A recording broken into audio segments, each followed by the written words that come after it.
right into big data and small data, as they call it, right? Uh, Mm.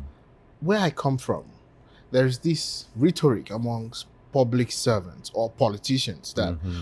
governments must make data-driven Mm-hmm. policies. Mm-hmm. Mm-hmm. Governments must rely on data, even though we do not have as much comprehensive data as we ought to have in Africa, for example.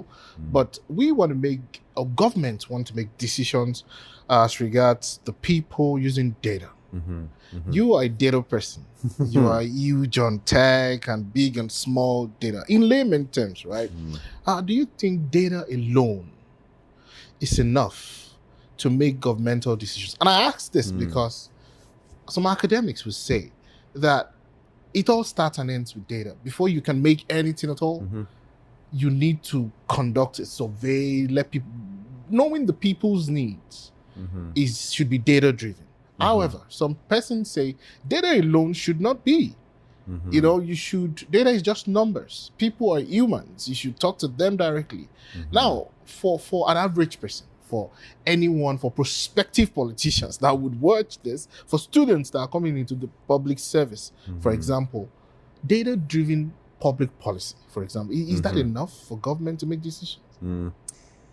So I'm going to break that question into kind of three, right? And so like in my mind, like the first question around like data and data informed decisions, what I think about when I think of that is like there's a certain, again, not every decision is the same.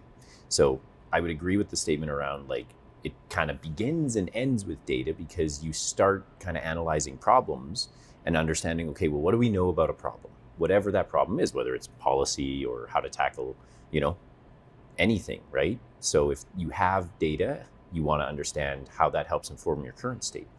You also use data at the end to describe why you think we should go a specific direction. So that's the informed part.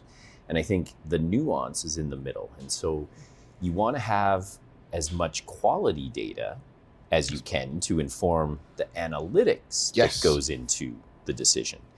And I think where people get a little, stuck is in a bit of a black and white kind of thing where it's just like, it's all data or no data. And like, what about my gut, right? Like, I don't know, right?